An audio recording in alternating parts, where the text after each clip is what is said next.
யாருக்கும் வாய்ப்பு இல்லை. ஆனா மிக மிக உசந்த ஒரு கிரந்தம் அப்படிங்கிறது இப்ப நம்ம படிக்க படிக்க நம்ம இதை தெரிஞ்சுக்கலாம்.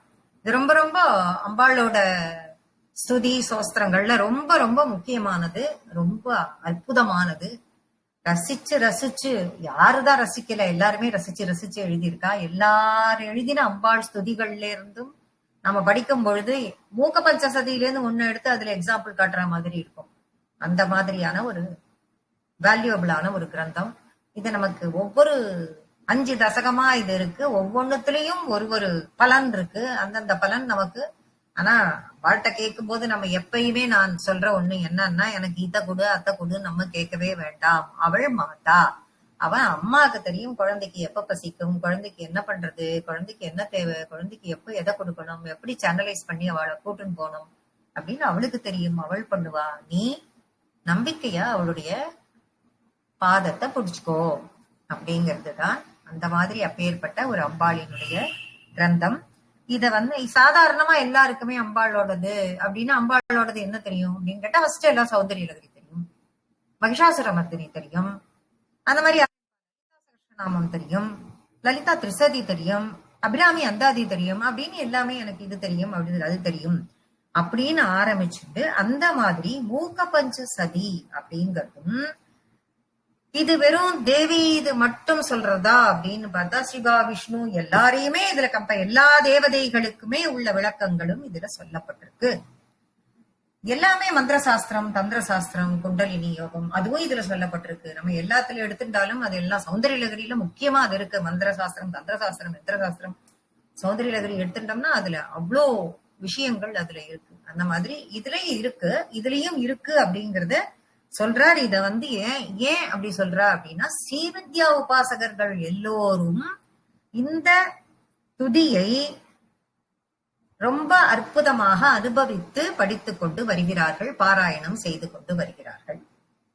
இந்த மூக்கர் அப்படிங்கிறவர் யார் அப்படின்னு முதல்ல இது எழுதினது மூக்க பஞ்சசதி அப்படின்னு பேர் அப்படின்னு வந்ததுக்கு காரணம் பஞ்சசதி.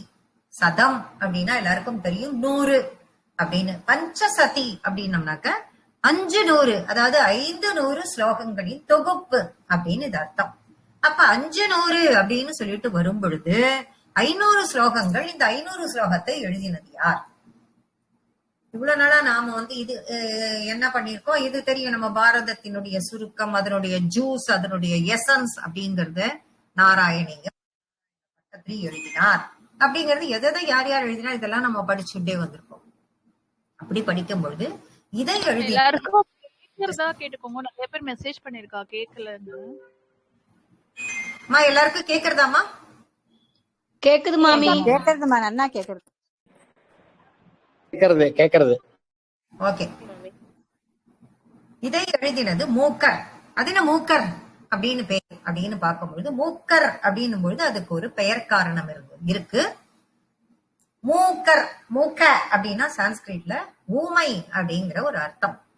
அது ஒரு மரியாதை மூக்கா அப்படின்னு சின்ன பசங்க எல்லாம் ஃப்ரெண்ட்ஸ் எல்லாம் கூப்பிடுறது. மூக்கர் அப்படிங்கிறது கால வழக்குல பின்னாடி ஒரு மரியாதை நிமித்தமாக கூப்பிடப்பட்டது.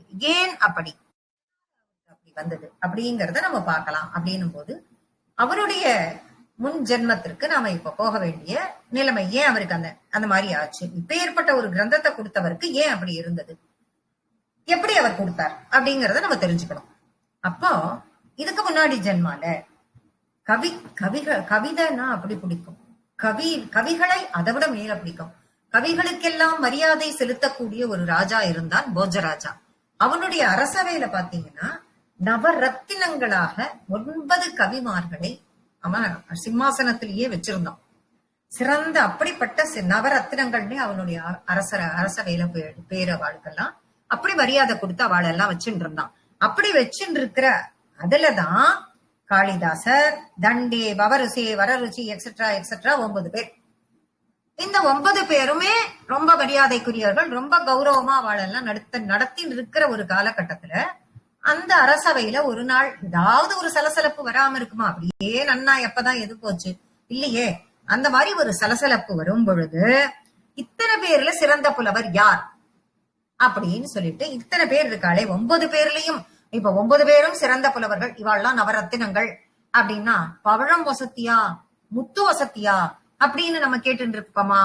அப்படின்னா கேட்க வேண்டிய ஒரு நிலை அவளுக்கு வந்து யார் அப்படின்னு சொல்லி கேக்குறப்ப திடீர்னு அம்பாளே காத்தாளாம். அதெல்லாம் எப்படி தேவியே நேரில் வந்தாள் அப்படின்னா அந்த ராஜசபை எப்படி செஞ்சிருக்கணும், செஞ்சிருந்தால் மட்டுமே அந்த இடத்தில் அம்பாள் நேரில் வரக்கூடிய பாக்கியம் அவளுக்கெல்லாம் கிடைச்சிருக்கும். அம்பாள் நேர்ல வந்து என்ன சொன்னா, அவ என்ன சொல்லிட்டா, தண்டியும் பவபூதியும் தான். அம்பாளே என்ன பண்ணிட்டா, நேர்ல வந்து சொல்லிடுறா, தண்டியும் பவபூதியும் தான் இதில் வந்து மிகச் சிறந்தவர்கள் அப்படின்னு சொல்லி அவ சொல்லிடுறா. எல்லாரை விட சிறந்த கவிஞர்னு அவ சொன்ன உடனே காளிதாசருக்கு ரொம்ப தன்னை வந்து உயர்ந்த நிலையில அவரு மனதளவுல அவர் வச்சுட்டு இருக்காரு. தான் தான் எல்லாரை விட சிறந்தவன், எல்லாரை விட நிறைய எல்லாம் பண்ணியிருக்கோம், நம்ம எல்லாம் பண்ணினதுல மிகச் சிறந்ததாகவே எல்லாத்தையும் படைச்சிருக்கோம்னு நினைச்சுட்டே இருக்கச்சே தன்னை அப்படி இருக்கிறதா என்ன நினைப்பா, தன்னை சொல்வா அப்படிங்கிற எண்ணம் அவனுக்கு இருக்கத்தானே இருக்கும். சொல்லல, அதுவும் அம்பாள் வந்து எதிர்க்க வந்து சொல்றா, இவர் பேர் அதை மென்ஷன் பண்ணலன்னு உடனே தன்னை அறியாமல் அந்த இடத்தில் நான் எனும் அகந்தை காளிதாசருக்கு தலை தூக்கிறது. உடனே அந்த அந்த அகந்த வந்து விடுத்தினாலே நம்ம கிட்ட இருக்கிற பொறுமை நிதானம் எல்லாம் நம்மளை விட்டு கழண்டு போயிடும் எப்பயுமே. அது போன உடனேவே இவர் என்ன பண்ணிட்டாரு, டக்குன்னு எழுந்துட்டு அப்ப நான் யாருடி அப்படின்னு ஒரு கேள்வி கேட்டார். யார பார்த்து? அம்பாளை பார்த்து. ஒருமையில் மரியாதை குறைவாக அம்பாளை பார்த்து கேட்ட உடனேயே அம்பாள் சொல்றாளாம், அவளும் அவரை மாதிரி கோவப்பட முடியுமா? அப்புறம் அவளுக்கும் அவருக்கும் என்ன வித்தியாசம்? அம்பாள் தானே. பகவானுக்கும் மனுஷனுக்கும் என்ன வித்தியாசம்? அவ எப்பயும் போல என்ன சொன்னாலாம், நீயே நானே நீ அப்படின்னு தத்துவமசி அப்படிங்கறத இந்த இடத்துல உணர்த்தினார். மிகப்பெரிய பாக்கியம் அது காளிதாசர்களுக்கு. அப்பேற்பட்ட ஒரு அவருக்கு அம்பாள் கொடுக்கறா அப்படிங்கறத நினைக்கும் பொழுது ரொம்ப ரொம்ப அது பெரிய விஷயம். அது காளிதாசருக்கே புரியல. அந்த நிலையில அவ வந்து அம்பாள் வந்து காளிதாசரை வச்சிருக்கா. அப்படி ஒரு வாக்கியம், அப்படி ஒரு மகா வாக்கியம் அவளுடைய வாயிலிருந்து கிடைக்கிறது அவருக்கு. ஜென்மத்துல அது அவருக்கு கிடைக்காத ஒரு பெயர், கிடைக்காத பெயர்பட்ட பாக்கியம், அதிர்ஷ்டம் அவருக்கு. அப்படி ஒரு அதிர்ஷ்டம் கிடைச்சாலும் ஆனால் தான் எனும் அகந்தையால் அவசரப்பட்டு நிதானம் இழந்து காளிதாசர் அம்பாளை இந்த மாதிரி பேசின காரணத்தினால் தேவியாகப்பட்டவள் என்ன பண்ணிடுறா, அவருக்கு ஒரு சாபம் கொடுக்கிறா, ஒரு தண்டனை.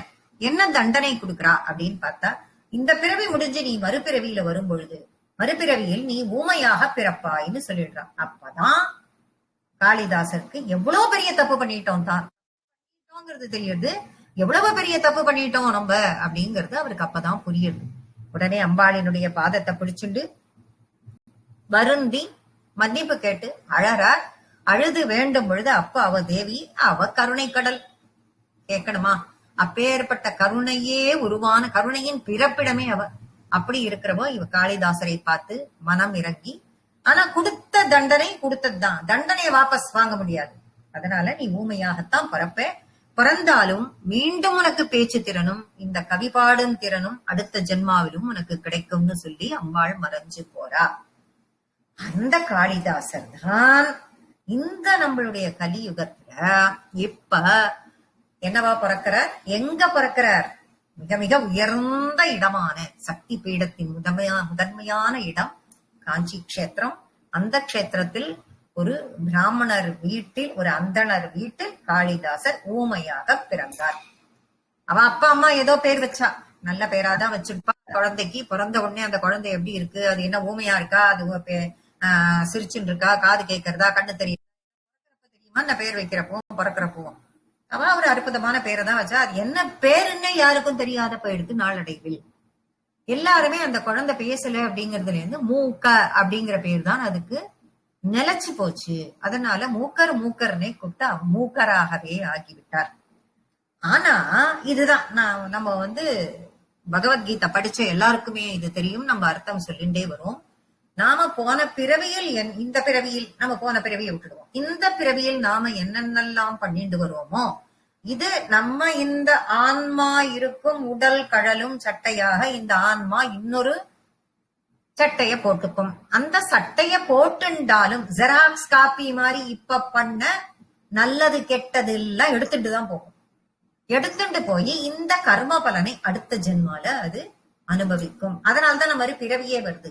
அப்ப அந்த மாதிரி இந்த ஜெராக்ஸ் காப்பி மாதிரி இங்கே இருந்து இதனுடைய நுட்பமான எல்லா வஸ்துக்களையும் இது எடுத்துட்டு போறதுன்னும் பொழுது காளிதாசனிலிருந்து இவர் போக்கராக வரும் பொழுது இவருக்குரிய அதே கவித்துவத்தின் ஞானம் அந்த அந்த அவருக்கு இருக்கிற அந்த புத்தி எல்லாத்தோடையும் தான் அவருக்கு இந்த ஜென்மாவும் அப்படி கண்டினியூ ஆயிட்டு இருக்கும் பொழுதே இவருக்கு அம்பாள் எப்பயுமே அம்பாளை நினைச்சு அந்த ஜென்மத்துல அவர் ஷியாமலா தண்டகம் எழுதினவராச்சே காளிதாசர். அதனால இந்த ஜென்மத்திலையும் அம்பாள் மேல ஞாபகமாவே இவர் என்ன பண்றாரு, காஞ்சி கஷேத்திரத்திலேயே பிறந்தவராச்சே காமாட்சி கிட்டேயே உட்கார்ந்துட்டு இருக்காரு. எப்ப பார்த்தாலும் அங்கேயே உட்கார்ந்துட்டே இருக்கிறவர், அவளையே பார்த்துட்டு இருக்காரு, எப்பயும் அவளையே மனசுல நினைச்சிட்டு இருக்காரு. இதே போன ஜென்மத்தினுடைய வாசனைங்கிறது அதுதான். அதை இந்த ஜென்மத்தில் எடுத்துட்டு வச்சுட்டு இவருக்கு என்ன கிடைக்க போறது இந்த ஜென்மால அப்படிங்கறது அதை வச்சுதான். அதுக்கப்புறம் கிடைச்ச ஜென்மால இருந்து இன்னும் நீ உன்னை எப்படி டெவலப் பண்ணிக்கிறேங்கிறத வச்சுதான் அடுத்த ஜென்மா. இப்ப இந்த ஜென்மால எப்படி உட்கார்ந்துட்டே இருக்குச்சு, அந்த இடத்தில் ஒரு ஸ்ரீவித்யா உபாசகரும் இருக்கார். அவர் இன்னும் தன்னுடைய வாக் சித்தியை இன்னும் இன்னும் மேன்மைப்படுத்திக்கணும், இன்னும் தன்னை மேன்மைப்படுத்திக்கணும் அப்படிங்கிறதுக்காக அப்படியே தன்னை ஒரு மனதாக தன்னுடைய ஆத்மானுபவத்தை உள்ள செலுத்திட்டு அங்கே அவரும் அதே காஞ்சி மகாட்சேத்திரத்தில் காமாட்சி சன்னிதானத்தில் உட்கார்ந்துட்டு தியானத்துல ஈடுபட்டு இருக்கார். தினம் இந்த பிள்ளையும் இங்க உட்கார்ந்துட்டு இருக்கும், அவரும் அங்கேயே உட்கார்ந்து தியானம் பண்ணிட்டு இருப்பாருங்கிறது ஒரு நடைமுறை ஆயிடுது. இதை அப்படியே பார்த்துட்டே இருக்கா காமாட்சி. பார்த்து பார்த்து பார்த்து அந்த ஸ்ரீவித்யா உபாசகரினுடைய தியானத்தை பார்த்து அவர் ஆத்மானுபவத்தை எந்த அளவுக்கு ரசிக்கிறார், எந்த அளவுக்கு உணர்கிறாருங்கிறத பார்த்து இவர் சந்தோஷப்படுறார் காமாட்சி. சந்தோஷப்பட்ட காமாட்சி என்ன பண்றா, அங்கேருந்து அவருக்கு தரிசனம் கொடுக்கணும் அப்படின்னு சொல்லிட்டு வரா. தரிசனம் கொடுக்கறதுக்காக அவளை கடாட்சிக்கணும், அவரை அந்த ஸ்ரீவித்யா உபாசகரை அப்படின்னு சொல்லிட்டு கருணையான அவதான் கருணையின் பிறப்பிடமாச்சே, கருணையான மனசோட அவருக்கு முன்னாடி அப்படியே பாலையாக அவள் அங்கு காட்சி தரா. இந்த பாலையாக காட்சி தரும் பொழுது இந்த மூக்கர் இருக்காரு அப்படியே காமாட்சியே கதின்னு சொல்லிட்டு உட்கார்ந்து இருக்கிறவர் இந்த பாலையாக சர்வாலங்கார பூஷிதையாக எதிர்க்க நிக்கிற இந்த சிறுமியை பார்க்கிறார். ஒரு 16 வயது கிட்டத்தட்ட அப்படி வச்சுக்கலாம்னு வச்சுக்கோங்களேன். எப்படி லலிதா பரமேஸ்வரி சிதக்னி குண்ட சம்பூதா தேவகாரிய சமுத்தியதான் அக்னி குண்டத்திலிருந்து தாம்பாளத்தட்டிலிருந்து பாலையாக எழுந்துண்டு வந்தாளோ அந்த மாதிரி இங்க காமாட்சி இங்க முன்னாடி நிக்கிறா. பார்த்த உடனே இவருக்கு ஒண்ணுமே புரியல. போன ஜென்மால எழுதின அந்த சியாமலா தண்டகத்தினுடைய அந்த வாசனை, அதுதான் போன ஜென்ம வாசனைங்கிறது. அது என்ன பண்றது, உள்ளுக்குள்ள அவரை தூண்டுறது, உள்ளுக்குள்ள அவரை தூண்டி தூண்டி இவரை சொல்ல வைக்கிறது. சொல்லுன்னு. ஆனா ஒரு ஊமைக்கு என்ன வார்த்தை வரும், வராது. அப்படிதான் வருது வார்த்தை. அப்படின்னு அதுக்கு மேல எழுத்தே வரல அவருக்கு. அப்படின்னு வரும்பொழுது என்ன ஆறுது, இதை திருப்பி திருப்பி இதை சொல்லி பார்த்து அந்த எதிர்க்க இருக்கிறவளை பார்த்து அம்பாளை பார்த்து இது பண்ண பார்த்து திரும்ப திரும்ப இந்த சொல்ல பார்த்து இதனுடைய சத்தம் அதிகரிக்கிறது. ஆர்வம் மேலிட்டால் சத்தம் அதிகமாறுது. சத்தம் அதிகமாகும் பொழுது பக்கத்தில் உட்கார்ந்து அந்த தியானம் பண்ணி கொண்டிருக்கும் ஸ்ரீவித்யா உபாசகருக்கு அது தொந்தரவாக இருக்கிறது. அவருடைய தியானத்துல அவரால் அத்தனை ஒருநிலைப்பாட்டோட இருக்கிறவருக்கு வெளியில குண்டு விழுந்தாலே தெரியக்கூடாது. ஆனா அவருக்கு இந்த சத்தம் அவருக்கு தொந்தரவா இருக்கு. அவருடைய தியானத்தை அவரால் கண்டினியூ பண்ண முடியல, அவருக்கு டிஸ்டர்ப் ஆறுது. அவர் கண்ணை முழிச்சுக்கிறார். கண்ணை முழிச்சுட்டு பார்த்தா என்ன ஆறுது அப்படின்னு பார்க்கும் பொழுது, கண்ணை முழிச்சுட்டு பார்க்கும் பொழுது இந்த பையன் கத்துறது தெரியுது. இந்த பையன் இது ஊமை, இது என்ன பண்ண போறதுன்னு அவர் இத்தனை நாளா இருந்தவர் இது பேபான்னு கத்துறத பார்த்த உடனே இது ஏன் கத்துறது அப்படின்னு திரும்பி பார்க்கும் பொழுது இந்த பெண் தான் காரணம் இந்த பையன் கத்துறதுக்கு அப்படின்னு அந்த பையனை திட்டல, ஒண்ணும் பண்ணல அந்த ஸ்ரீவித்யா உபாசகர். ஆனா இந்த பையன் திட்டுவதற்கு காரணம் யாருன்னு யோசிக்கிறார். ஓ, இந்த பெண் நின்னதினாலதான் இந்த பையன் கத்துறான் அப்படின்னு அந்த பெண்ணை சீப்போ இங்கேருந்து போன்னு வந்தவளை துரத்துகிறார். அவருக்கு பாக்கியம் அவ்வளவுதான்.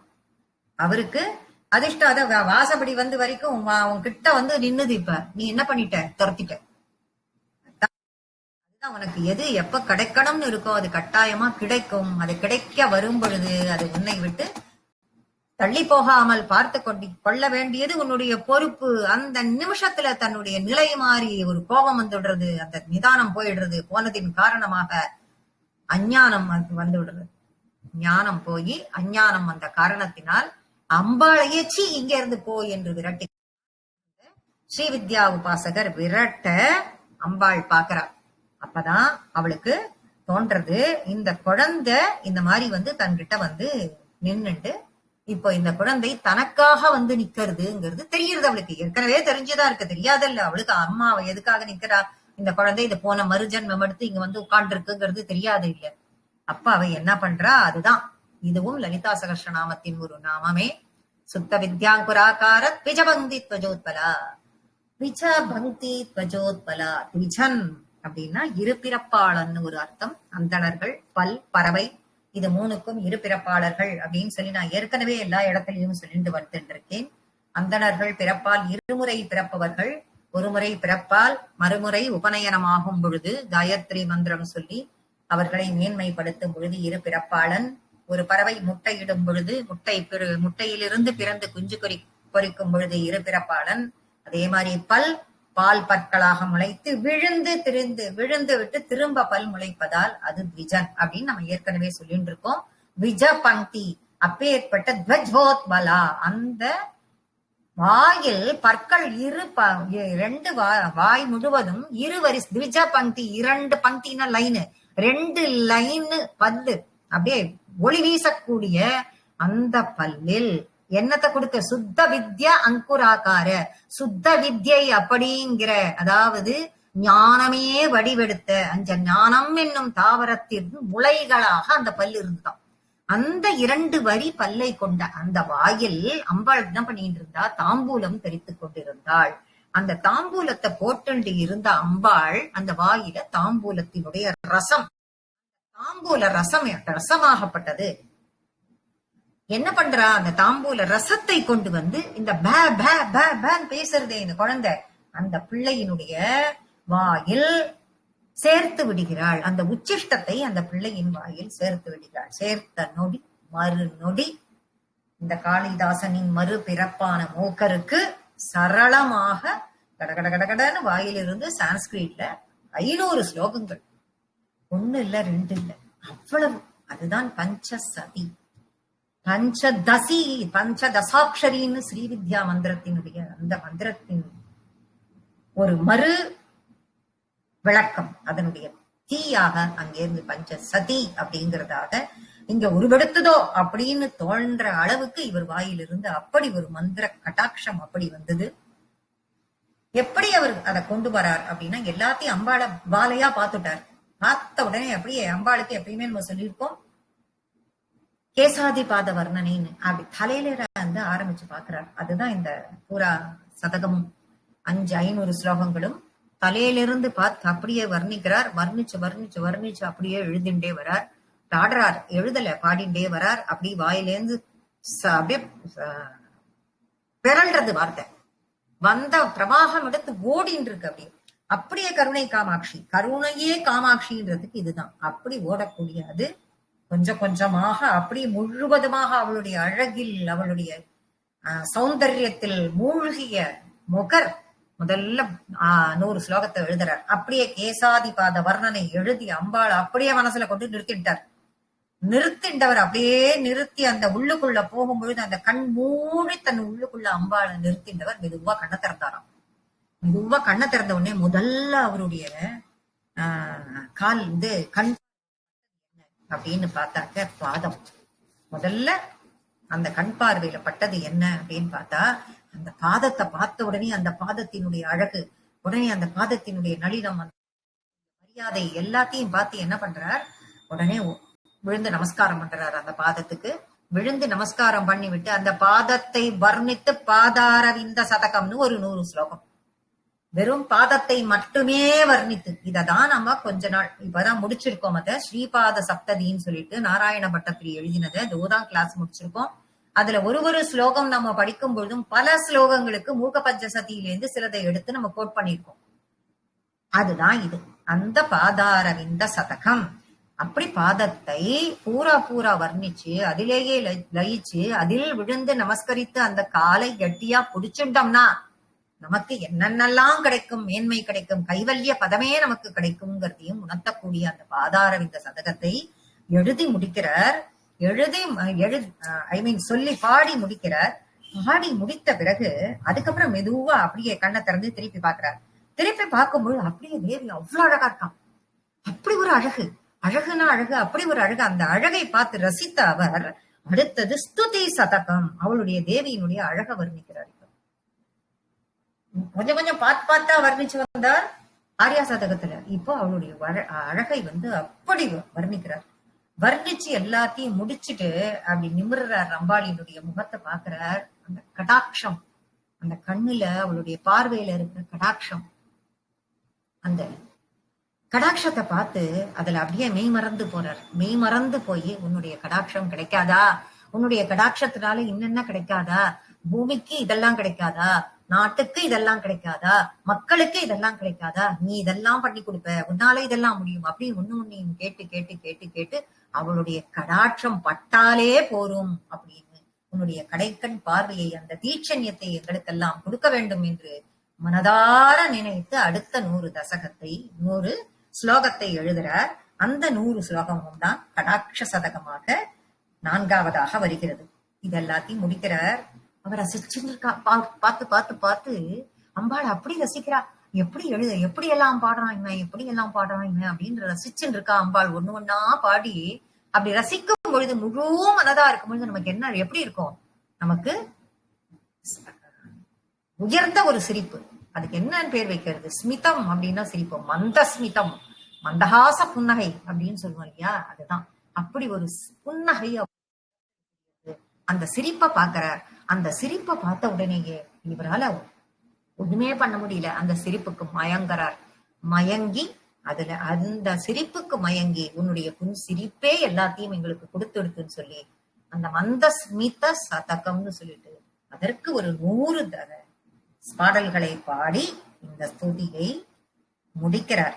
இப்படி தேவியினுடைய கடாட்சத்திற்காக அவளை போற்றி, அந்த கடாட்சம் கிடைச்சதுல மந்தஸ்மித சாதகத்துல இத அவ புன்முறுவலோட காட்சி அளிக்கிறதையும் சொல்லி, நம்ம கண்ணுக்கு முன்னாடி அம்பாளை ஒரு ஒரு ஒரு ஒரு பாட்டா கொண்டு அப்படியே நிறுத்தி நம்ம மனசுக்குள்ள வச்சுக்கிறதுக்கு அவர் இவ்வளவும் பண்றார். சரி, எப்படி சொல்றாளே காமாட்சி காஞ்சிபுரத்துல, காமாட்சி காஞ்சிபுரத்துல அப்படின்னா, அந்த காமாட்சி காஞ்சிபுரத்துல மட்டும்தான் இருக்காளா?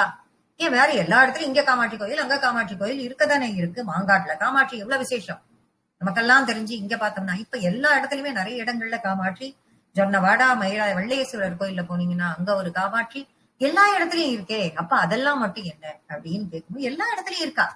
எல்லா இடத்துலயுமே தன் அடியார்களை எல்லாம் அவ பார்த்துட்டுதான் இருக்கா, காத்துட்டுதான் இருக்கா. இருந்தாலும் காஞ்சிபுரத்துல இருக்கிறதுக்கு ஏன் அவ்வளவு சிறப்பு அப்படின்னு பார்த்தால், தேவியினுடைய ஒட்யான பீட்டம் அப்படின்னு அதுக்கு பேரு.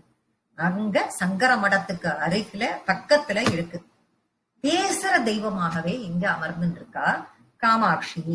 அதை துடித்து மூக்கர் அவருக்கு என்னென்ன பேரானந்தம். இந்த பார்த்து இந்த 500 ஸ்லோகம் எழுதும் போதே இப்படி ஒரு ஆனந்தத்தில் அவர் திளைச்சத நாமளும் அனுபவிக்கணும் அப்படிங்கறதுக்காக நமக்கும் இத அவர் கொடுத்திருக்கார். நாமளும் இதை என்ஜாய் பண்ணணுங்கிறதுக்காகவே கொடுத்திருக்கார். இத இந்த பிரபஞ்சம் அப்படின்னு நம்ம சொல்றோம். பிரபஞ்சத்திற்கு முன்னாடி பரபிரம்மம் அப்படின்னு சொல்லிட்டு சொல்றோம். பரபிரம்மத்திற்கு ஆண் பெண் அலி அப்படின்னு எந்த ஒரு உருவமுமே கிடையாது. அம்பாள் இந்த பூமியை படைக்கணும்னு சொல்லிட்டு ஆசைப்படுறாங்கிறத லலிதா சகஸ்ரநாமத்துல பார்த்தோம். அப்படி அவ பார்க்கும் பொழுது, படைக்கும் பொழுது என்ன பண்றா, சுருக்கி இவ்வளவோ பெருசு இருக்கு. பரபிரம்மங்கிறது வியாபிச்சிருக்கு எல்லா இடத்துலயும். தன்னை சுருக்கிக்கிறா. தன்னை சுருக்கிக்கும் பொழுது, சுருக்கிட்டு சின்னதானாலும் எப்படி படைக்கிறது அப்படின்னு வரும் பொழுதுதான் தன்னை அம்பாளாக உருவகப்படுத்திக் கொள்கிறார்.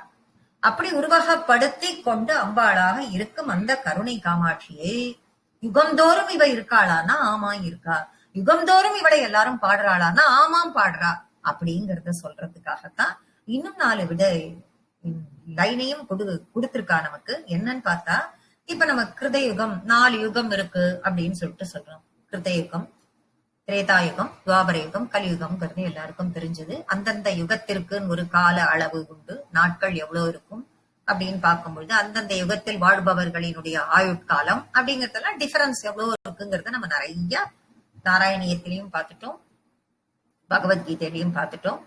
அப்படி வர்றப்போ அந்தந்த யுகத்திலையும் யார் பாடியிருப்பா காமாட்சிய? எல்லா யுகத்திலையும் காமாட்சி இருந்திருக்கா. இந்த கருணை உள்ளத்தோடய அவ இருந்திருக்கா. அந்தந்த யுகத்திலையும் யார் பாடியிருப்பா? அந்தந்த யுகத்திலையும் கிட்டத்தட்ட எவ்வளவு ஸ்லோகம் பாடியிருப்பா அப்படின்னு பார்க்கும் பொழுது முத கிருதயுகத்துல பாடினது யார் அப்படின்னு பார்க்கும் பொழுது துர்வாசர் பாடினார். துர்வாசர் 2000 ஸ்லோகத்தாலே இந்த காமாட்சிய பாடினார் அப்படின்னு சொல்லப்படுகிறது. அதே மாதிரி திரேதா யுகத்துல பரசுராமர் பாடினார். 1500 குறைஞ்சுட்டே வருது. எப்படி ஆயுட்காலமும் நாட்கணக்கும் குறைஞ்சிட்டு வருதோ அதே மாதிரி அங்க 2000 துர்வாசர் 2000 ஸ்லோகம், பரசுராமர் 1500 ஸ்லோகம். அடுத்தது துவாபர யுகத்தில் தௌமிய ரிஷி 1000 ஸ்லோகம், கலியுகத்தில் மூக்கர் 500 ஸ்லோகமாக காமாட்சியை பாடியிருக்கார். அப்பேற்பட்ட வசந்த கிரந்தம் அப்படின்னு சொல்றது. சாதாரணமா இந்த தமிழ் புலவர்கள்லாம் என்ன பண்ணிருக்கா, அம்பாளுக்கு அணிகலன் அத நகையா பண்ணி போடணும் அப்படிங்கிறதுக்கு காப்பியங்களாலதான் அவளால பண்ணுவான்னு, கோல்டுலயும் இது இவன் நகை நட்டு பண்ணி போட்டு இருப்பா. அதெல்லாம் கிடையாது. ஐம்பெரும் காப்பியங்கள் அப்படின்னு, பெரும் காப்பியங்களே அணிகள் அப்படின்னு சொல்லி அம்பாளுக்கு பண்ணி போட்டா அப்படிங்கிறது சொல்லப்படுகிறது. அந்த மாதிரிதான் மகா திரிபுர சுந்தரியான லலிதா திரிபுர சுந்தரியான காமாட்சிக்கு லலிதா சகஸ்ரநாமா அப்படிங்கிறது தலைக்கு அலங்காரம், தலைக்கு கிரீடம், நெத்திச்சுட்டி, சூரிய சந்திர பிரபை, ராக்கொடி இதெல்லாம் வச்சது.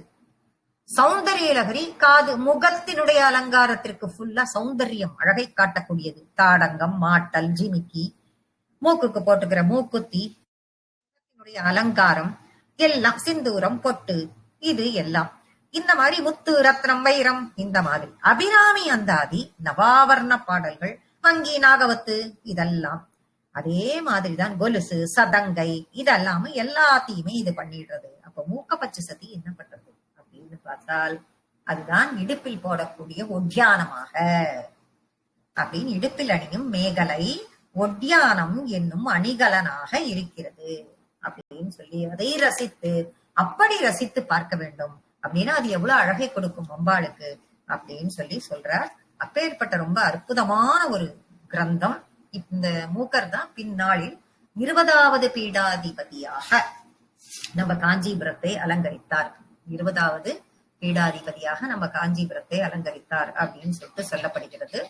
மூக்க சந்திரசேகர சரஸ்வதி, சங்கரேந்திர சரஸ்வதி அப்படிங்கிற நாமத்தில் 39 வருடங்கள் அவர் வாழ்ந்து ஞானத்தை, நல் விஷயங்களை எல்லோருக்கும் உபதேசித்தார். 20வது பீடாதிபதியா. இப்ப நமக்கு இத படிக்கிற இந்த சமயத்துல நமக்கு 71வது பீடாதிபதியே நமக்கு இப்ப கிடைச்சுட்டார். 20வது பீடாதிபதியா இவர் இருந்து அலங்கரித்து, இவர் வகைப்படுத்தி, இவாள்னா இவாளுக்கு முன்னாடி 19 பேர், அப்புறம் இவாளுக்கு பின்னாடி ஒரு 40 பேர், இந்த மாதிரி எல்லாரும் வகைப்படுத்தியதை இனி மேற்கொண்டு வருபவர்களும் அவர்கள் காட்டும் வழியிலும் நாமளும் செல்ல வேண்டும். மூக்கர் காட்டி ரசித்த அந்த வழியில் இப்போ நாமும் அந்த வழிக்கு செல்ல வேண்டும். அவர் கையை பிடிச்சிட்டு அவர் எப்படி எல்லாம் சொல்லி தராரோ அந்தபடி அவர் போகும்படி நாமும் அவர் சொன்ன வார்த்தையை பிடிச்சிட்டு அதுல அப்படியே ரசிச்சு அவர் ரசிக்கும் பொழுது நாமும் அதை ரசிக்கலாம். இப்ப முதல்ல தியான ஸ்லோகம்னு எழுதி அனுப்பிச்சிருப்பேன் எல்லாருக்கும். அதை பார்த்திருப்பீங்கன்னு நினைக்கிறேன். அந்த தியான ஸ்லோகத்துல ஒரு 2 ஸ்லோகம் மட்டும் தான் இன்னைக்கு அனுப்பிச்சிருக்கேன். இன்னும் 2-3 ஸ்லோகம் இருக்கு. முதல்ல விநாயகர் நம்ம எப்பயுமே சொல்லக்கூடியது நித்தியம் குரு ஸ்லோகம் நம்ம சொல்லிட்டு தான் இருக்கோம். ஆச்சாரிய சுவாமிகள் ஸ்லோகமும் சொல்லித்தான் இருக்கோம். இவரும் மூக்கரும் ஆச்சாரிய சுவாமிகளின் வழி வந்தவர் தான். அது நம்ம என்னதான் நம்ம சொல்லிட்டாலும் இது எழுதினது மூக்கர். நம்ம எப்பயுமே எந்த ஸ்லோகத்தை நம்ம ஆரம்பிக்கிறோம் அப்படின்னாலும் யார் எழுதினாலோ அந்த குருவுக்கு உண்டான அந்த தியான ஸ்லோகத்தை சொல்லிட்டு நம்ம ஆரம்பிக்கிறோங்கிறது நம்ம எப்பயுமே வச்சுட்டு தான் இருக்கோம். அதுபடி பார்த்தா மூக்கருக்கு உண்டான தியான ஸ்லோகம் இருக்கு. அதுக்கு முன்னாடி பிள்ளையாரது ஒரு தியான ஸ்லோகம் இருக்கு.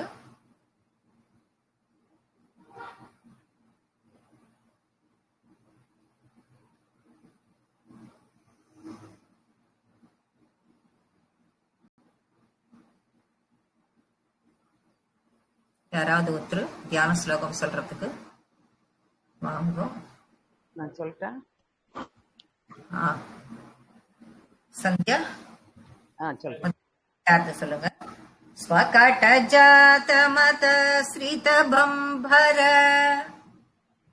ஸ்வகட ஜாத மதாஸ்ரித பம்பர ஸ்வகட ஜாத மதாஸ்ரித பம்பர பிரகட கோஜித நாதித தடம் பிரகட கூஜித நாதித திக்தடம் प्रकटकूजितनादिदधिस्तटम् निकटवासिनमेकरसालिनः निकटवासिनमेकरसालिनः निकटवासिनमेकरसालिनः विकटचक्रविनायकमाश्रये विकटचक्रविनायकमाश्रये विकटचक्रविनायकमाश्रये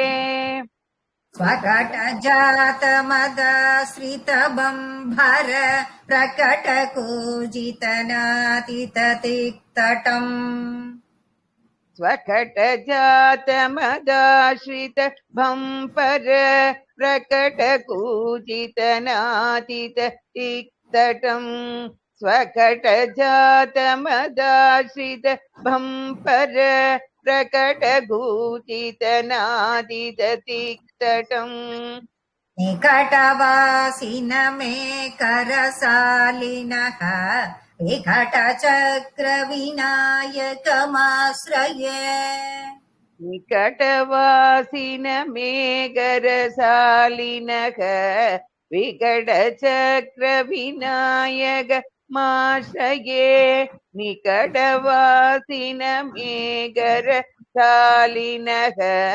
विकटचक्रविनायकमाश्रये சொல்லுங்க சேர்த்து स्वकटजातमदाश्रित भम्पर प्रकटकूजितनातिततिक्तटम् निकटवासिन मेकरशालिनः विकटचक्र विनायकमाश्रये இன்னொரு தடவை स्वकटजातमदाश्रित भम्पर प्रकटकूजितनातिततिक्तटम् निकटवासिन मेकरशालिनः विकटचक्र विनायकमाश्रये வெரி குட் மாமி ஒரு நிமிஷம் இந்த மியூட் எடுக்க வந்துதான்னு பாக்குறேன் மாமி. வந்துருதா? நான் பேசுறது கேக்குறதா? யாருமா பேசுறது? கேக்குறதுமா கேக்குறது.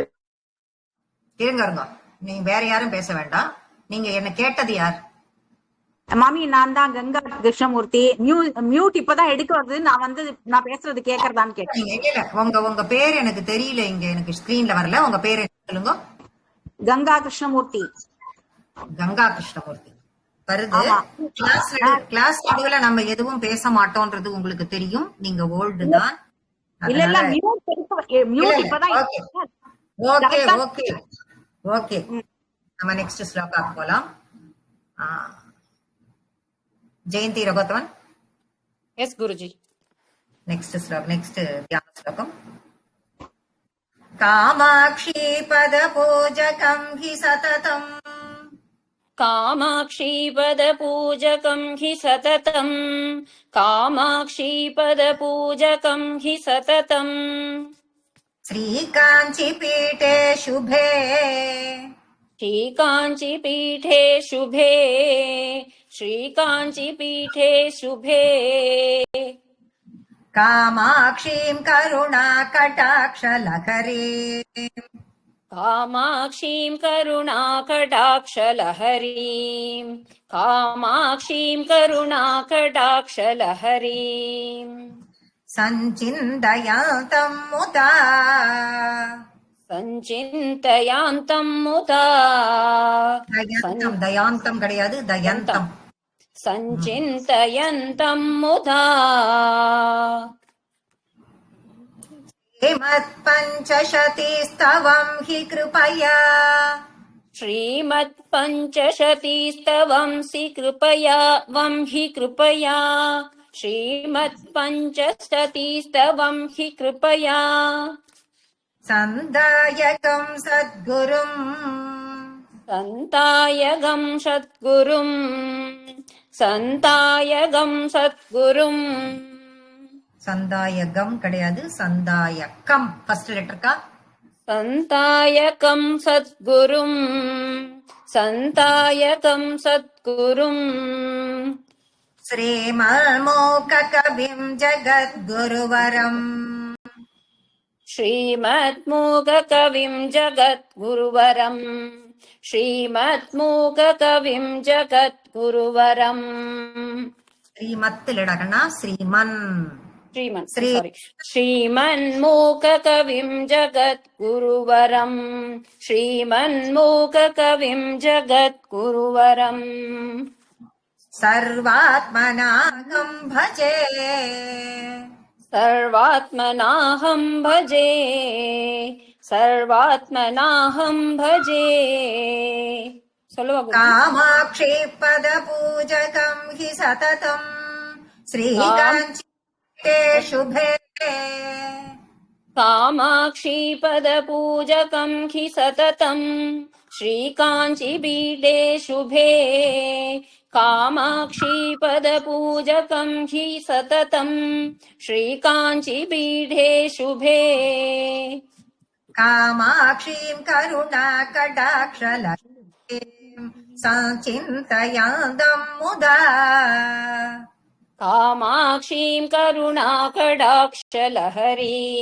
सञ्चिन्तयन्तं मुदा कामाक्षीं करुणाकटाक्षलहरीं सञ्चिन्तयन्तं मुदा श्रीमत्पञ्चशतीत्वं हि कृपया सन्दायकं सद्गुरुम् श्रीमत्पञ्चशतीस्तवं हि कृपया सन्तायकं सद्गुरुम् श्रीमत्पञ्चशतीस्तवं हि कृपया सन्तायकं सद्गुरुम् श्रीमन्मूककविं जगद्गुरुवरम् सर्वात्मनाहं भजे श्रीमन्मूककविं जगद्गुरुवरम् सर्वात्मनाहं भजे श्रीमन्मूककविं जगद्गुरुवरम् सर्वात्मनाहं भजे सुलो गुरु कामाक्षी पदपूजकं हि सततं श्रीकाञ्चीपीठे शुभे कामाक्षीं करुणाकटाक्षलहरीं सञ्चिन्तयन्तं मुदा श्रीमत्पञ्चशतीस्तवं हि कृपया सन्तायकं सद्गुरुम् श्रीमन्मूककविं जगद्गुरुवरम् सर्वात्मनाहं भजे नूறு தடவை குருஜி புவனேஸ்வரி சொல்றேன் புவனேஸ்வரி பிரகாஷ் नमस्कारं मामेश्वर कामाक्षी पदपूजकं हि सततं श्रीकान्तिपीठे शुभे कामाक्षी करुणाकटाक्षलहरीं सञ्चिन्तयन्तं मुदा श्रीमत्पञ्चशतीस्त्वमहि कृपया திரும்பி சொல்லுங்கம்மா புவனேஸ்வரி திரும்ப அந்த தேர்ட் லைன் சொல்லுங்க श्रीमत्पञ्चशतीस्त्वं हि कृपया இல்லடாப்பா தவம் ஹி அது துவம் கிடையாது தவம் ஓ தவமா சரி श्रीमत्पञ्चशतीस्त्वं हि कृपया இன்னொரு தடவை நான் சொல்றேன் பாத்துக்கிறீங்களா சொல் श्रीमत्पञ्चशतीस्त्वं हि कृपया श्रीमत्पञ्चशतीस्त्वं हि कृपया श्रीमत्पञ्चशतीस्त्वं हि कृपया सन्तायकं सद्गुरुं श्रीमन्मूककविं जगद्गुरुवरम् सर्वात्मनाहं भजे கங்கா வடிவேல் சொல்றேங்க மாமி कामाक्षी पदपूजकं हि सततं श्रीकाञ्चीपीठे शुभे कामाक्षीं करुणाकटाक्षलहरीं सञ्चिन्तयन्तं मुदा श्रीमत्पञ्चशतीस्तवं श्रीमत्पञ्चशतीस्तवं हि कृपया सन्दायकं सत्कुरुम् श्रीमन्मूककविं जगत्कुरुवरं सर्वात्मनाहं भजे. Very good. மாமி நான் சொல்லுவா மாமி. நான் என்பது யார்? சுமதி மாமி. சுமதி சொல்லுங்க. காமாட்சி பத பூஜகம் கி சததம் ஸ்ரீகாஞ்சி பீடே சுபே காமாட்சிம் கருணாகடாக்ஷலகரீம் சஞ்சிந்தயந்தம் முதா ஸ்ரீமத் பஞ்சசதீஸ்தவம் ஹி கிருபயா சந்தாயகம் சத்குரும் ஸ்ரீமன்மூககவிம் ஜகத்குருவரம் சர்வாத்மனாகம் பஜே. Very good. எல்லாமே நான் நிறைய பேர் இதுல மெசேஜ் வந்துட்டே இருக்கு பார்த்தேன். அது எங்க இருக்கு அனிதான்னு கேட்டா அவ என்ன பண்ணுவா, அது எங்க இருக்குன்னு கேட்டால் நான் வாட்ஸ்அப்ல டைப் பண்ணி போட்டிருக்கேன். வாட்ஸ்அப் குரூப்னு ஒண்ணு நம்ம ஆரம்பிச்சிருக்கோம், அதுல இருக்கு. தயவு செஞ்சு எல்லாரும் கிளாஸுக்கு வர்றதுக்கு முன்னாடியாவது அதுல என்ன இருக்குன்னு பாத்துட்டு வாங்க. அதுல இருக்கும். அதுல எழுதி இது பண்ணி ரெண்டு தான் நான் அனுப்பிச்சிருக்கேன். பூராத்தையும் கூட அனுப்பல, 2 ஸ்லோகம் தான் அனுப்பிச்சிருக்கேன். அதை கொஞ்சம் உங்களுடைய புக்ல நோட் பண்ணி வச்சுக்கோங்க. இது தினமும் சொல்ல வேண்டிய தியான ஸ்லோகத்தின் அடக்கம். அது எல்லாரும் ஞாபகத்துல வச்சுக்கோங்க. இப்ப நம்ம ஆர்யா சதகத்துல கொஞ்சத்தை இன்னைக்கு பார்க்கலாம். இன்னொரு 1/4 மணி நேரம் நமக்கு டைம் இருக்கு. அதனால கொஞ்சத்தை நம்ம பார்க்கலாம். ஒரு சதகமும் 100 பாடல்களை கொண்டது அப்படிங்கறது நம்ம சொல்லியிருக்கோம். 500 ஸ்லோகத்தை நம்ம இப்ப பார்க்க போறோம். முதல் ஒண்ணுமே இல்லை, எல்லாமே ரொம்ப சிம்பிளா தான் இருக்கும். ரொம்ப எதுவுமே கஷ்டம் கிடையாது. ரொம்ப பயங்கர டிஸ்டர்பா இருக்கு மாமி. யாரோ மியூட் ரிலீஸ் பண்ணிருக்கா. நான் தான். ரொம்ப ஈஸியானது, எல்லாராலையுமே புரிஞ்சுக்க முடியும். எல்லாருக்கும் ரொம்ப ஈஸி. எல்லாருமே ஆக்சுவலி இதுல இருக்கிறது எல்லாருமே பார்த்தா நாராயணியம் எல்லாருமே இங்க படிச்சிருக்கேள். எல்லாருமே படிச்சதுனால எல்லாருக்குமே தெரிஞ்ச அந்த வே ஆஃப் ஸ்டைல்ல தான் இது எல்லாமே வரப்போகுது. அதனால ரொம்ப ஈஸியா எல்லாருமே படிச்சிடலாம். ரொம்ப கஷ்டமே கிடையாது. எழுத்துக்களை தான் நீங்க புடிச்சுக்கணும் அங்கங்க, வேற ஒண்ணும் கிடையாது. இது ஆக்சுவலி பார்த்தா இந்த ஆர்யா சதகம் எங்களுக்கு எல்லாம் சொல்லிக் கொடுக்கும்போது இது என்னன்னே எனக்கு தெரியாம இருந்தது. அப்புறம் கொஞ்சம் கொஞ்சமா அப்ப இது பண்ணி இப்ப எல்லாம் இது என்னன்னா கீதையில தான் இருக்கு. கீதையை போல ஒரு ஈஸியான நடை நாராயணியத்துல எதுவுமே கிடையாது. அவ்வளவு ஈஸி அதுதான் இருக்கு. இந்த 100 ஸ்லோகமும் வே ஆஃப் ஸ்டைலு அதுலதான் நம்ம பார்க்க போறோம். ரொம்ப ஈஸியா எல்லாருக்குமே ஈஸியா வந்துடும். ஆர்யா சதகம். சுதா பிரேம். காரண பரசித்ரூபா. சுதா பிரேம் மியூட் ரிலீஸ் பண்ணிக்கோங்க.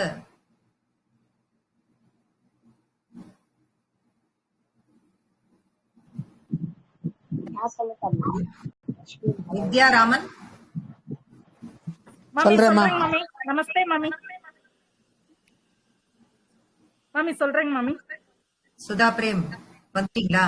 சொல்லுங்க. வந்துட்டேங்க மாமி. காரண பரசித்ரூபா. காரண பரசித்ரூபா. காரண பரசித்ரூபா. காஞ்சிபுர சீம்னி காமபீடகதா. காஞ்சிபுர சீம்னி காமபீடகதா. காஞ்சிபுர சீம்னி காமபீடகதா. காச்சன விஹரதி கருணா. காச்சன விஹரதி கருணா. காச்சன விஹரதி கருணா. காஷ்மீரஸ்தபக கோமலாங்கலதா. காஷ்மீரஸ்தபக கோமலாங்கலதா. காஷ்மீரஸ்தபக கோமலாங்கலதா. காரண பரசித்ரூபா. காஞ்சிபுர சீம்னி காமபீடகதா. காரண பரசித்ரூபா. காஞ்சிபுர சீம்னி காமபீடகதா. காரண பரசித்ரூபா. काञ्चीपुरसीनिकामपीठगता काचन विहरति करुणा काश्मीरस्तबगकोमलाङ्गलता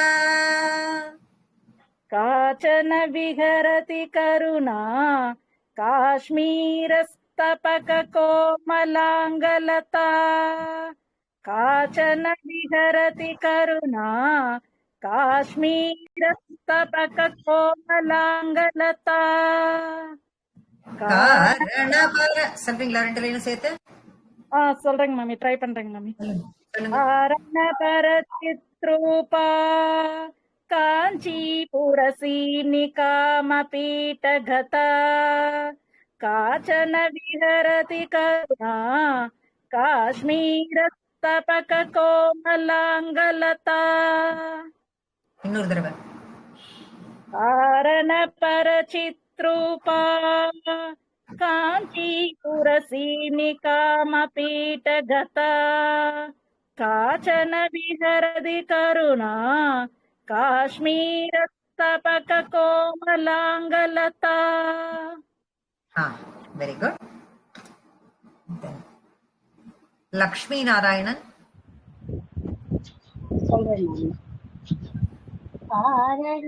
कारणपरचित्रूपा काञ्चीपुरचीनिकामपीडकता कासन विकरति करुणा काश्मीरस्तबकोमलाङ्गलता काश्मीर स्तपक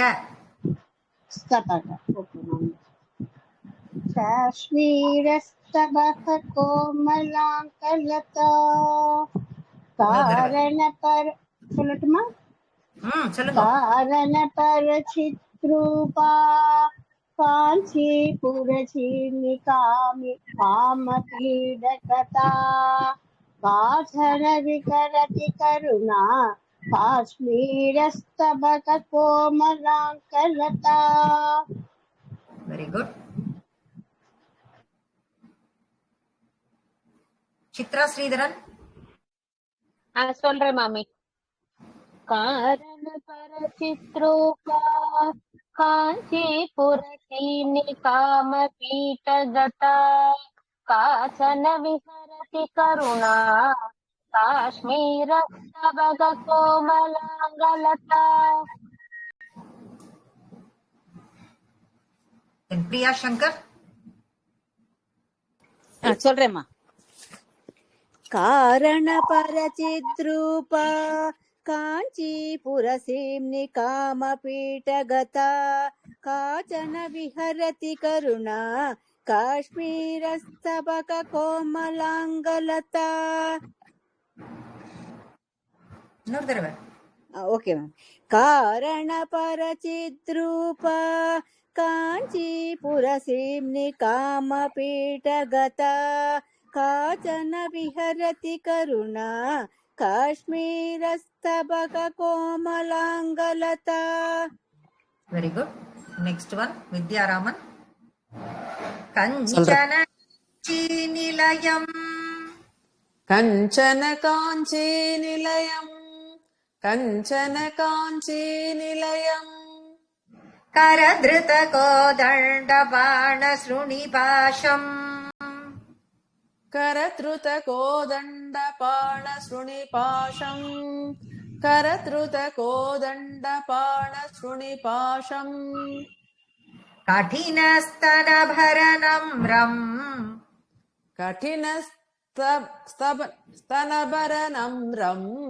कठिनस्तनभरनम्रम् कैवल्यानन्दकन्दमवलम्बे कैवल्यानन्दकन्दमवलम्बे कैवल्यानन्दकन्दमवलम्बे कञ्चन काञ्चीनिलयम् करधृत कोदण्डपाण श्रुणिपाशम् कञ्चन काञ्चीनिलयम् करधृत कोदण्डपाण श्रुणिपाशम् कञ्चन काञ्चीनिलयम् करधृत कोदण्ड पाण शृणिपाशम् कठिनस्तनभरणं कैवल्यानन्दकन्दमवलम्बे कठिनस्तनभरनम्रम्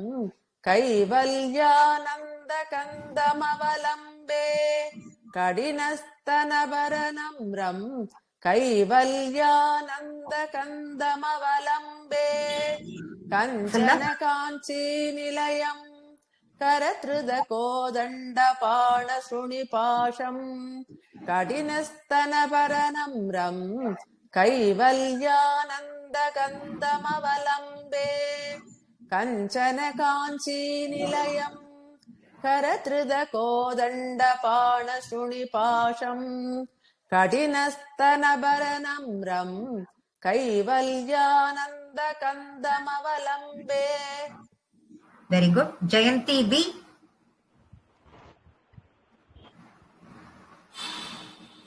ஜெயந்தி பி. இருங்கம்மா, அவங்க கூப்பிட்டுருக்கேன் உத்தரவா எடுக்கட்டும். ஜெயந்தி பி, உங்களால மியூட் ரிலீஸ் பண்ண முடியலையா? நீங்க அதெல்லாம் முன்னாடி செக் பண்ணிட்டு இருக்கணும். யாருமா சொல்றேன்னு சொன்னது? சிவசங்கரி மாமி. சொல்லுங்க சிவசங்கரி. கஞ்சன காஞ்சி நிலையம் கரத்ருத கோதண்டபான சுனிபாஷம் கடினஸ்தனபரணம்பம் கைவல்யானந்த கந்தமவலம்பே கஞ்சன காஞ்சி நிலையம் கரத்ருத கோதண்டபான சுனிபாஷம் கடினஸ்தனபரணம்பம் கைவல்யானந்த கந்தமவலம்பே. Very good. சம்பத் ரங்கன் மகோதய். ஓகே, நமஸ்காரம். ராம் ராம். நமஸ்காரம். கஞ்சனா காஞ்சி நிலையம் கரத்ருத கோதண்டபாண ஸ்ருணிபாசம் கடினஸ்தனபரணம்ரம் கைவல்யானந்த கந்தமவலம்பே. இன்னொரு தடவை, 2 தடவை. கஞ்சனா காஞ்சி நிலையம் கரத்ருத கோதண்டபாண ஸ்ருணிபாசம் கடினஸ்தனபரணம்ரம் கைவல்யானந்த கந்தமவலம்பே. கஞ்சனா கிடையாது, கஞ்சன. அது குரில். கஞ்சன அவ்வளவுதான். ஃபர்ஸ்ட் டைம் இதுவாச்சோ என்னமோன்னு பார்த்தேன். செகண்ட் டைம் அதே மாதிரி வந்தது. அந்த இடத்துல அந்த இந்த பிடிஎஃப்ல வந்து வேற மாதிரி ஸ்பெல்லிங் போட்டிருக்கா, எனக்கு ஒரு கன்ஃபியூஷனா இருக்கு. இங்கிலீஷ்ல வச்சுட்டு இருக்கேடா? இல்ல, தமிழ் தான். அது கொஞ்சம் நான் சொல்லும் பொழுது இது இருந்ததுன்னா திருத்திடுமா நீங்க pencil. Okay okay okay okay okay. Ram Ram Ram Ram. இன்னொரு இருக்கிற 5 மினிட்ஸ்ல நம்ம என்ன பண்ணுவோம், இந்த 2 ஸ்லோகத்துக்குரிய அர்த்தத்தை இன்னைக்கு நம்ம பார்க்கலாம். காரணபர சித்ரூப காஞ்சிபுர சீம்னி காமபீடகதா காஜன விகரதி கருணா காஷ்மீரஸ்தவக கோமலாங்கலதா. காரண பர சித்ரூபா, ஒரு அழகான ரூபத்தில் உள்ளவள். சித்ரூபம் ஞானஸ்வரூபி. அவள் யாரு? ஞானஸ்வரூபி. அப்ப காரண பரச்சித்ரூபி அப்படின்னா அப்படி ஒரு ஞானஸ்வரூபியாக இருக்கக்கூடியதற்கு எல்லா விதமான காரணத்தையும் கொண்டவள். பலவிதமான காரணங்களோட அவள் இந்த ஞானஸ்வரூபியாக இங்க வந்து எதிர்க்க நிக்கிறா. ஏன் எதிர்க்க நிக்கிறா? அவனிக்கிறா. எப்படி எல்லாம் 1 to 1 தான். எப்படி பட்டத்திரி 1 to 1 அங்க பேசினாரோ, அம்பாள்கிட்ட பேசினாரோ, அதே மாதிரிதான். எப்படி சிவானந்தலகரி ஆதிசங்கரர் வந்து சிவன் கிட்ட பேசினாரோ அதே மாதிரிதான் மூக்கரும் அம்பாள் கிட்ட எனக்கு முன்னாடி வந்து நிக்கிற. நீ இப்படி வந்து பலவிதமான காரணம் உனக்கு இருக்கு, அதுக்காக நீ வந்து நிக்கிற. காரிய காரண நிர்முக்தா அப்படிங்கிற நாமத்தை நாம அங்க பார்த்தோம். இதுல லலிதா சஹஸ்ரநாமம் எல்லாருக்கும் தெரிஞ்ச ஒண்ணுன்னு நம்ம சொல்லிட்டு இருக்கோம். அதுல அப்படி இருக்கவோ எங்கெங்க இருக்கா அப்படின்னா எல்லா உயிர்லயும் இருக்கா. நீயே நான் நானே நீன்னு தானே சொன்னான் காளிதாசர் கிட்ட. அப்படி எல்லா உயிர்லயும் இருக்கா. எல்லா உயிர்லயும் இருக்கான்னா எல்லா உயிர்லயும் அவளே இருக்காளா? ஆமா இருக்கா. ஆனா எதுல இருந்தும் விடுபட்டு இருப்பாள். இது எங்க பார்த்தோம்? இதையும் நாமளே பார்த்தோம். இத பகவத்கீதையில் சொல்ற. எல்லாமுமாக இருக்கிறேன், முக்காலமாக இருக்கிறேன், 3 குணங்களாக இருக்கிறேன், எல்லா உயிர்கள் இடத்தும் இருக்கிறேன், ஆனால் எல்லாவற்றிலும் டிட்டாச்சாக இருப்பேன் அப்படின்னு பகவான் கீதையில சொல்றார். அதே மாதிரி தான் இங்கேயும் அம்பாள் எல்லாவற்றிலும் ஒன்றியும் இருக்கா, எல்லாவற்றை விட்டும் விடுபட்டும் இருக்கிறாள். அப்படிப்பட்ட பிரம்மமாக இருக்காங்க, பரபிரம்மமாக அவள் இருப்பவள் எங்க இருக்கா? காமபீட்டம், காமகோட்டி பீட்டம் என்று சொல்லி வர்ணிக்கக்கூடிய காஞ்சிபுர நிவாசினி, காஞ்சிபுர சீம்னி காமபீட்ட கதா. காமபீட்டம், காமகோட்டி பீட்டம் என்று சொல்லக்கூடிய அந்த காஞ்சிபுரத்தில், அந்த காஞ்சிபுரத்தை நிவாசஸ்தலமாக, வாசஸ்தலமாக, வசிக்கும் இடமாக எடுத்துக்கொண்டு இருக்கிறாள். எப்படி இருக்கிறாள்? காச்சன விகரதி கருணா, ரொம்ப கருணையோடு இருக்கா. அவளுடைய கருணைக்கு ஒரு அளவு இருக்கான்னு, எப்படிப்பட்ட கருணை, எப்பேற்பட்ட கருணை, அப்படியே பொங்கி வழியறது. எப்படி வழியறது அப்படின்னு பார்த்தா பொங்கி பொங்கி வழியறது. அப்படிப்பட்ட பொங்கி வழியறதுல எப்படி நம்ம கண்டுபிடிக்கிறோம்னா, அதுல அநேக லீலைகளை அவள் புரிகிறாள். அந்த லீலைகளின் மூலமா அவளுக்கு எவ்வளவு கருணை இருக்குங்கிறத மக்களுக்கு, பக்தர்களுக்கு அவ வாரி வாரி வழங்குறா அப்படின்னு சொல்லிட்டு இங்க மூக்கர் சொல்றாரு. அப்படி நீ எல்லாருக்கும் நீ வாரி வாரி வாரி வழங்கின்னு இருக்க. அது எப்படி தெரியறதுன்னா, உன்னுடைய லீலையின் மூலமா தான் எங்களுக்கு எல்லாம் தெரியுது. நீ எப்படி இருக்கிற? காஷ்மீர ஸ்தபக கோமலாங்க லதா, கொடிகள்லாம் எப்படி இருக்கு? ரொம்ப கோமல அங்கலதா, கோமல ரொம்ப சாஃப்டான அங்கங்களை உள்ள கொடி. அந்த கொடி மாதிரி அவ்வளவு சாஃப்டா இருக்க நீ. அப்படி ஒரு அங்கத்தை கொண்டவளாக இருக்க. நீ எப்படி இருக்க? பார்க்கறதுக்கு எப்படி இருக்க அப்படின்னு பார்த்தா, காச்சன விகரதி, அப்படியே குவியலா இருக்க. என்ன குவியலா இருக்கு அப்படின்னு பார்த்தா, அம்பாள் என்ன கலர்னு சொல்றோம் நம்ம? சிகப்பு கலர்னு சொல்றோம் இல்லையா? அப்படி சிகப்பு குவியலாக அவள் காட்சி தருகிறாள். குங்கும குவியலாக அவள் காட்சி தருகிறாள். இதை நம்ம அம்பாள் சகப்புனாக்கா அம்பாள் சகப்பா இல்லையே, அம்மாளை சியாமலின்னு வர்ணிக்கிறவன், நீலின்னு வர்ணிக்கிறவன், அவ கருப்புன்னு சொல்லிட்டு சொல்லப்படுகிறது அப்படின்னா இல்லை. அவள் சிந்தூராருண விக்கிரகம். எதுல சொல்றோம் நம்ம? லலிதா சகஸ்ரநாமத்தின் தியான ஸ்லோகத்தினுடைய ஆரம்பமே அதுதான், சிந்தூர அருண விக்கிரகம். சிந்தூரமும் அருணன் காத்தால் எழுந்திருக்கிறதும் கலந்த ஒரு கலவை. அருணாம் கருணாதரங்கி தாட்சி, அருணாம் அருணை சிகப்பு கலர், கருணா தரங்கி தாட்சி, கருணையின் பிறப்பிடமாக இருப்பவள். அப்பேற்பட்டவள் எல்லாத்திலையும் சிகப்புன்னே சொல்லப்படுகிறது. ராஜராஜேஸ்வரியாக, காமாட்சியாக, லலிதாம்பிகையாக, திரிபுர சுந்தரியாக 4 நிலையில் மட்டும் அவள் சிகப்பாக காட்சியளிப்பாள்னு சொல்லிட்டு இருக்கு. அப்புறம் சில இடங்கள்ல அவள் நீளமாகவும் கருப்பாகவும் இருக்கிறாள் அப்படின்னு சொல்லிட்டும் சொல்லப்படுகிறது. இந்த 4 நிலையில் அவள் சிகப்பு குவியலாக, குங்கும குவியலாக அவள் காட்சி தருகிறாள். அதுலயும் குங்குமம்னா கலர் தெரியும். சிந்தூர அருண விக்கிரகம், சிந்தூரம் ஒரு கலரு, அருணன் எழுந்து வரும்போது அவன் ஒரு ரெட் கலரு. இது 2 சேர்ந்த கலவைன்னு தான் அங்க கொடுத்தா. அப்ப இதுக்கு அங்க இவரு என்ன கலர் கொடுக்கிறார் அப்படின்னு பார்த்தா, காச்சன விகரதி கருணா காஷ்மீரகா அப்படின்னு கொடுக்கிறார். எப்படி அது இருந்தது அப்படின்னாக்க, அது இந்த குங்குமப்பூ இருக்குல்ல, குங்குமப்பூன்னு நம்ம சொல்லுவோம். அந்த குங்குமப்பூவை, அந்த எல்லாருக்குமே இது ஞாபகத்துக்கு வரணும். இப்போ அந்த குங்குமப்பூ மாலை கட்டி அந்த குங்குமப்பூவாலே காமாட்சிக்கு போட்டிருப்பான். அது ஒரு போட்டோ வருஷம் வரும், நம்ம பார்க்கலாம். அப்படி ஒரு அழகா இருக்கும். அந்த குங்குமப்பூவை அப்படியே அவளுக்கு குவியலா போட்ட ஒரு குவியல் மாதிரி இருக்காளாம். உன்னை பாக்குறதுக்கு நீ அப்படி இருக்கே. ஃபர்ஸ்ட் பாக்குறாரு இல்லையா, முதல் பாட்டுலயே அப்படி பாடுறாரு அவர். முதல்ல அவர் வாயிலேந்து வரக்கூடிய அந்த சரளமான நடைங்கிறது அப்படி பார்த்த உடனே அம்பாள் எந்த ரூபத்தில் இருக்கிறாள்? கருணையின் ரூபத்தில் இருக்கிறாள். காஞ்சிபுர வாசினியாக அவள் இருக்கிறாள். காமகோட்டி பீடத்தில் அவள் இருக்கிறாள். கருணையாக இருக்கிறாள். பலவிதமான ரூபத்தை, ஞான ஸ்வரூபத்தை எடுத்துக்கொண்டு எல்லாவற்றிற்கும் ஒரு காரண காரியகர்த்தாவாக அவள் இருக்கிறாள். அவளுடைய ரூபம் எப்படி இருக்கிறது அப்படின்னு பார்த்தா, குங்குமத்தையே குவியலாக, குங்கும பூவையே குவியலாக கொட்டியதை போல இருக்கிறதுன்னு சொல்லிட்டு அவர் முதல் ஸ்லோகத்துல நம்ம கிட்ட சொல்லி நம்மள ஸ்டார்ட் பண்ற ரெடி ஆகும். நீ அடுத்தடுத்த ஸ்லோகத்துல அவ எப்படி இருக்காங்கிறத நம்ம பார்க்கணும். வா, இதுவே இவ்வளவு அழகுன்னா அடுத்த ஸ்லோகத்துல எப்படி இருக்கு, வாவான்னு நம்மளை கூட்டின்னு போற மாதிரியாக இந்த ஸ்லோகத்தை அவர் நமக்கு அமைச்சு கொடுத்திருக்கார். அடுத்ததுல பார்க்கும் பொழுது, கஞ்சன காஞ்சி நிலையம் கரதிருத கோதண்ட பாண ஸ்ருணி பாஷம் கடினஸ்தனபரணம் ரம் கைவல்யானந்த கந்தமவலம்பே. காஞ்சி நிலையம், காஞ்சிபுரத்தை தன்னுடைய இருப்பிடமாக கொண்டவள். எல்லா ஸ்லோகத்திலையும் அதுதான். முதல் ஸ்லோகத்தையும் அப்படிதான் சொன்னால் கஞ்சன காஞ்சி நிலையம். அப்ப அடுத்ததுல கர திருத கோதண்ட பாண ஸ்ருணி பாஷம்.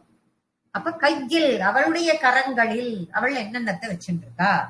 கோதண்டம், கோதண்டம்ங்கிறது இக்ஷு கோதண்டம் அப்படின்னு சொல்லுவோம். கரும்பு வில் அவளுடைய கையில் வைத்துக் கொண்டிருப்ப. இது லலிதா சகஸ்ரநாமத்தின் ஒரு பெரிய நாமமே. கரும்பு வில்லை வைத்துக் கொண்டிருக்கிறாள். வில்லு இருந்தா அம்பு வேண்டாமோ? வேணும். அம்பு என்ன? மலர் அம்பு. மலர் அம்பு வச்சுருக்கா. அது என்னன்னா பஞ்ச தன்மாத்திரைகள். இது பஞ்ச தன்மாத்திர சாயகா. இதுக்கு அப்படியே எல்லாத்துக்கும் கோட் பண்ணணும்னாலும் அங்க உடனே போகலாம் நம்ம லலிதா சகஸ்ரநாமம். ஏன்னா எல்லாருக்கும் தெரிஞ்சது அது. சரளமா அங்க கொண்டு போனேன்னா ஈஸியா எல்லாரும் புரிஞ்சுக்க முடியும். பஞ்ச தன்மாத்திரைகள் அப்படிங்கிறதுதான் அம்புகளாக அங்க இருக்கு. கரும்புவில் பஞ்ச தன்மாத்திரைகள், மலர் அம்புகள், பாசம், அங்குஷம் இதெல்லாம் அவளுடைய கரத்தில் இருக்கிறது. பாசம் அப்படின்னா என்ன? பாச கயிறு. பாச கயிறுன்னா நம்ம எல்லாருக்கும் யமன் ஞாபகம் வந்துடும். அந்த யமனை ஞாபகம் வச்சா அவன் பாசக்கயிறு எடுத்து வந்துட்டான் இப்படி எல்லாம் நம்ம பேசுவோம் இல்லையோ? இல்ல அவன் பாசக்கயிறை எடுத்துக்கொண்டு வருவது எதற்காக அப்படின்னா, இந்த உலகத்துல நாம வச்சுருக்கிற அட்டாச்மெண்ட், ஆசை, பாசம்னாக்க அந்த அட்டாச்மெண்ட்டை எல்லாம் அறுத்து எரிந்து விட்டு நீ போரும் இந்த உலக வாழ்க்கையில டிட்டாச் ஆய் வா அப்படின்னு நம்மளை கூப்பிடுறான். அப்படிதான் நம்ம இருக்கணும். கொஞ்சம் கொஞ்சமாவே நாமளே நம்மள ஒரு லெவல்ல நம்மளுடைய கிரகஸ்தாசிரம கடமைகளை எல்லாம் நம்ம முடிச்சிட்டோம்னா டிட்டாச்சாக நாம கத்துக்கணும் அப்படிங்கிறது இதுல இருந்தெல்லாம் நமக்கு தெரிகிறது. அந்த அங்குஷம், பாசக்கயறு அப்படிங்கிற அந்த அங்குசத்தை பாசக்கயிறை கையில் வைத்துக் கொண்டிருக்கிறாள். பாசம் அப்புறம் அங்குசத்தை இன்னொரு கையில வச்சுட்டு இருக்கான். அங்குசம் அப்படியே பளபள நின்னும்னு சொல்லப்படுவாங்க லலிதா சகஸ்ரநாமத்துல பாத்தீங்கன்னா. அது என்ன பளபளன்னு இருக்கும் அப்படின்னா, அது அங்குசம் எதுக்கு அப்படின்னா, இந்த பாசம்ங்கிற கயிறு இருக்குல்ல, பாசம் ஆசை, அந்த ஆசையை அறுக்கிறதுக்கு தான் அந்த அங்குசம். அந்த ஆசையை அறுக்கிறதுக்கு எப்பயும் அறுக்கிறது எப்பயுமே பளபளன்னு கூர்மையா இருக்கும். ஞாபகம் இருக்கா? எல்லாருக்குமே அறுக்கிறது கூர்மையா இருக்கும். நம்ம அருவாமனை ஞாபகம் வரணும், கத்தி ஞாபகம் வரணும். அருவாமனையில கொஞ்சம் ஷார்ப்பு குறைஞ்சதுனாலும் சாணம் பிடிச்சுப்போம். கத்தி கொஞ்சம் ஷார்ப்பா இல்லைனாலும் நமக்கு வெட்ட வராது எதுவுமே. அப்ப அதெல்லாம் பலான்னு இருக்கும் சாணம் பிடிக்க. அப்ப பலான்னு இருக்கிறது எல்லாமே இந்த மாதிரி ஷார்ப்பான கூர்மையான கொண்டவை. பாசத்தை அறுக்கிறதுக்காக அந்த அங்குசத்தின் நுனியிடும் அந்த மாதிரி இருக்கும். ஒரு கையில் பாசத்தை அறுத்து இதுல இருந்து லைஃப்ல இருந்து நமக்கு இருக்கிற ஆசைகளை எல்லாம் அறுத்து டிட்டாச்சா நாம எங்க போகணும் அப்படிங்கறது அடுத்த லைன்லயே அதையும் சொல்லிடுறாரு கூடவே. 4 கையிலயும் 4 ஆயுதங்களை கையில வச்சுட்டு இருக்கா. கரும்பு வில்லு, மலர் அம்பு, தன்மாத்திரைகள், பஞ்ச தன்மாத்திரைகள்ன்ற மலர் அம்பு, இன்னொத்துல பாசம், இன்னொன்னுத்துல பாசம்ங்கிற கயிறு, இன்னொன்னுத்துல அங்குசம் அதை வெட்டுறதுக்கு. இதையெல்லாம் வச்சுட்டு இருக்கவ கடினஸ்தனபர நம்ரம். கடினஸ்தனபர நம்ரம் அப்படின்னா இந்த உயிரினங்களை எல்லாம் படைச்சால் மட்டும் போகாது. இந்த உயிரினங்களை காப்பாற்றணும். எல்லாருக்கும் வெறும் எதையாவது சாப்பிட்டுக்கோன்னு சொல்லிட்டு நம்ம விடக்கூடாது. அவளுக்கு ஞானத்தை ஊட்டக்கூடியதாக திருநாவுக்கரசர் அரசருக்கு எப்படி ஞானத்தை ஊட்டி ஞானப்பால் கொடுத்தாளோ அம்பாள், அப்பேற்பட்டவள் உலகத்தில் உள்ள ஜீவராசிகளுக்கெல்லாமே அப்பேற்பட்ட ஞானப்பால் ஊட்ட வேண்டும் என்ற தாகத்தோடு இருப்பவள். அப்படி அப்பேற்பட்ட ஸ்தனத்தை கொண்டவள். அது எவ்வளவு அப்படின்னா, இந்த உயிரினங்களுக்கெல்லாம் உயிர் கொடுக்கறதுக்கு, ஆகாரத்தை கொடுக்கறதுக்கு தேவையான அந்த ஸ்தனம் எவ்வளவு பாரத்தோடு இருக்கும். அந்த பாரத்தை தாங்காமல் நளினமாக ஒரு பக்கம் சாய்ந்து கொண்டு இருக்கிறாள்னு கொடுக்கிறார். கடின ஸ்தன பர நம்ரம், அப்படியே கொஞ்சம் அப்படி ஒடிஞ்ச இடையோட. அது இவருக்கு நளினமா தெரியும். அது பாக்குறதுக்கு இவர் சொல்றார், அவ்வளவு நளினமா இருக்கியே நீ, உன்னை நமஸ்காரம் பண்ணணும் போல் இருக்கு எனக்கு, அவ்வளவு அழகா இருக்க நீ, இத்தனைய கையிலெல்லாம் நீ இத்தனைய நாளை வச்சுட்டு இருந்தாலும் நீ நிக்கிற நளினம் இருக்கே, அதை பார்க்க என்ன அழகா இருக்கு தெரியுமா, உன்னை நான் நமஸ்காரம் பண்றேன். கடினஸ்தனபர நம்ரம், இது எல்லாத்தையும் நீ கையில வச்சுட்டு இருக்கே, பாசக்கயிறை இது பண்ணிட்டு அங்குசத்தையும் வச்சுட்டு, இதெல்லாம் எதுக்காக நீ வச்சுட்டு இருக்க அப்படின்னா, ஆனந்த கந்தம் அவலம்பே, பெரிய ஆனந்தத்தை கொடுப்பதற்காக. என்ன ஆனந்தத்தை நீ கொடுக்க போற? கைவல்யானந்த, கைவல்யம் என்னும் ஆனந்தத்தை கொடுக்க போகிறாய். அந்த கைவல்யம் என்னும் ஆனந்தத்தை கொடுக்கறதுக்கு தான் நீ இதெல்லாம் கையில வச்சுட்டு இருக்கேங்கிறது எனக்கு நன்னா இப்ப புரியுது. அதனாலதான் நீ இப்படி இருக்க. அப்பேற்பட்ட ஒரு உயர்ந்த உள்ளம் உனக்கு. கைவல்யம்னா என்ன அப்படின்னா மோட்சம். மோட்சம் என்னும் ஆனந்தத்தை கொடுக்கறதுக்காக நீ இதெல்லாம் எங்களுடைய தலைகள், ஆசை, மோகம் இதையெல்லாம் நாங்கள் களைந்து விட்டு வர வேண்டும் அப்படிங்கிறதுக்கான இந்த 4 கைகளிலும் சதுர்புஜத்திலும் இந்த ஆயுதங்களை வைத்துக் கொண்டு நீ நின்று நளினமாக நின்று கொண்டிருக்கிறாய். அப்படிப்பட்ட உன்னை நமஸ்கரிக்கிறேன் அப்படின்னு சொல்றார். அவள் வித்யாஸ்வரூபிணி, அப்பேற்பட்டவள், அஞ்ஞானத்தை போக்குபவள், ஞானஸ்வரூபியவள், கருணை கடலாக இருப்பவள். அந்த கருணை கடல் அடுத்தடுத்து மேற்கொண்டு நமக்கு என்னத்தை சொல்ல போறா அப்படிங்கறத, மூக்கர் அதை நமக்கு எப்படி சொல்லிக் கொடுக்க போறாருங்கிறத அடுத்த கிளாஸ்ல புதன்கிழமை அன்னைக்கு நம்ம எல்லாரும் மீட் பண்ணலாம்.